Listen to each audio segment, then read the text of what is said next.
Ever get that pounding headache? Like the kind that just makes you automatically reach for the painkiller? Yeah, we've all been there. It's like, ugh, gotta make it stop. But what if there were some other options out there? Different ways to tackle that head-splitting pain. That's what we're diving into today. Right. Today, we're exploring traditional Chinese medicine. We're talking TCM. TCM, a whole different approach to healing.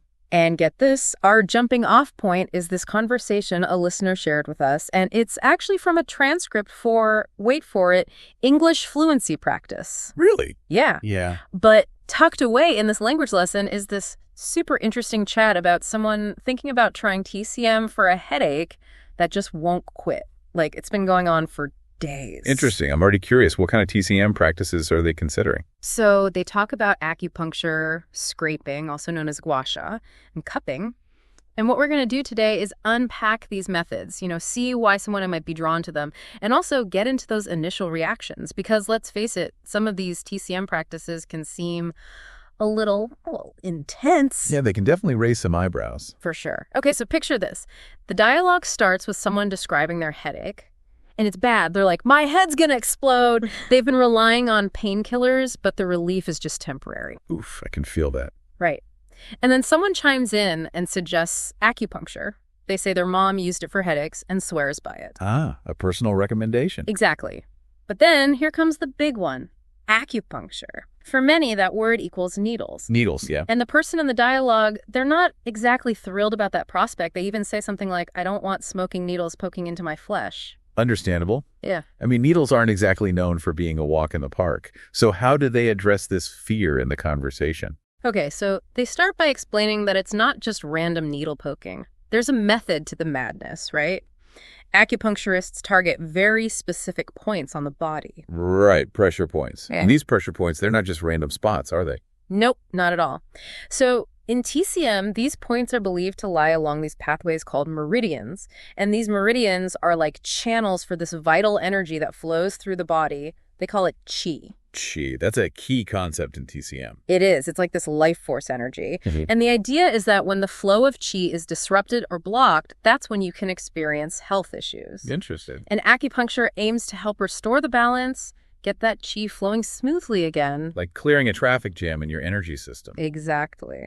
Now, the dialogue even mentions the needle staying in for a while, which, can make you picture yourself stuck there for hours. But they reassure that a skilled practitioner using thin needles and working with a relaxed patient can minimize any pain.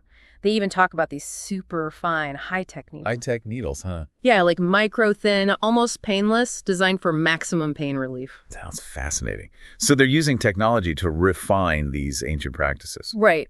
But let's move on from needles, because the conversation then shifts to two other options for our headache sufferer. Scraping, which is also called gua sha, and cupping. First up, gua sha. Okay, so gua sha, what exactly is that? So it involves using these tools, often made of jade or bone, to gently scrape the skin. And they usually use some oil, like a lubricant. Scraping the skin. Now, the dialogue doesn't sugarcoat the reaction to this one. They say, your body's all red, as if you were just tortured. Yeah, that's a pretty strong image, right? Yeah. I mean, tortured, that doesn't exactly sound appealing. It doesn't. And that reaction really gets at how gua sha can look pretty intense. The redness, even some bruising, that's from the blood being brought to the surface. I see. And in TCM, that's considered a good thing. It's like releasing stagnant energy and what they call metabolic waste, clearing out any blockages. So that redness, that visual that's so alarming to some, it's actually a sign that things are moving. Those so-called toxins are being released. That's the counter-argument in the dialogue. They also mention that any discomfort during the scraping is temporary, and after, you often feel this sense of relief and relaxation. So like a bit of short-term pain for long-term gain. Exactly. Now, on to cupping. Okay, cupping. I've heard of this one. So in cupping, they place these cups, traditionally made of glass or bamboo, on your skin to create suction. Suction. How do they do that? So the method they describe in the dialogue is pretty interesting. They light a piece of cotton that's been soaked in alcohol inside the cup, and then they quickly place the cup on the skin, and that creates a vacuum seal. Whoa, lighting cotton inside a cup. That's a visual I wasn't expecting. Yeah, it sounds a bit dramatic, right? But it works. And just like scraping, cupping can leave these red circles on your body. Yeah, the dialogue even compares it to looking like you've been beaten up. It does. And again, they address this concern by saying it's a sign that metabolic waste has been drawn out. And while there might be this pulling sensation during cupping, people often feel really good afterwards. So it's another one of those, it might get a little worse before it gets better situations. Exactly. And this idea of initial discomfort, it really gets at a core principle in TCM. They believe sometimes you have to address the root of a problem, even if it means experiencing some unpleasantness along the way. It's not just about masking symptoms like you might do with a painkiller. So it's a more holistic approach, trying to get at the underlying imbalance that's causing the pain. Absolutely.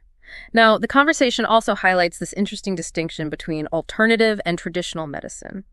They frame TCM as alternative medicine in contrast to what they call traditional medicine, which they associate with doctors and antibiotics. That's interesting, isn't it? Because the terms alternative and traditional are relative, right? What's considered traditional really depends on the cultural context. Right. In many parts of Asia, TCM is the traditional medicine. It's been around for centuries. Exactly. It's a reminder that these labels are often shaped by our own cultural perspectives. For sure. Okay, so back to the dialogue. They also make this interesting connection between pressure points and massage.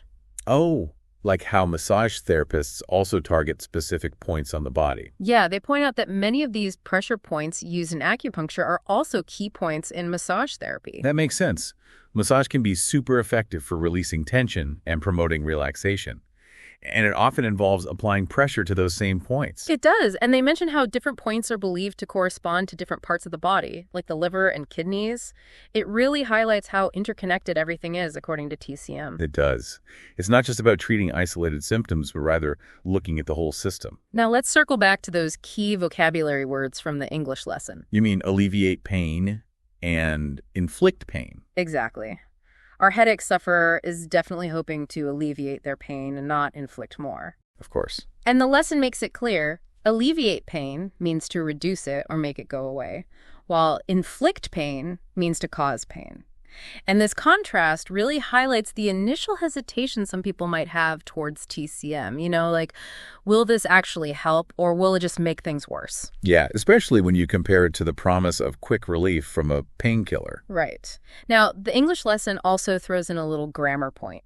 They focus on the as if construction. Ah, those vivid comparisons. Yeah, like as if you were just tortured or as if you were beaten up. Those really paint a picture, don't they? They do. It's like you can almost feel it. So the as if construction is basically a way to create a comparison. Yeah. You're suggesting a resemblance without saying it's a fact. Exactly. And the lesson even gives some other examples, like as if he had rabies or as if you hadn't eaten in days. Those are great examples. It's really a powerful way to convey a feeling or an impression.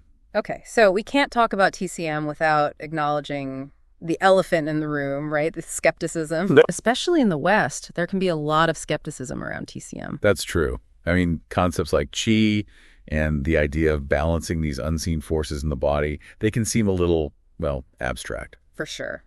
And to some, it might feel more spiritual than scientific. Yeah.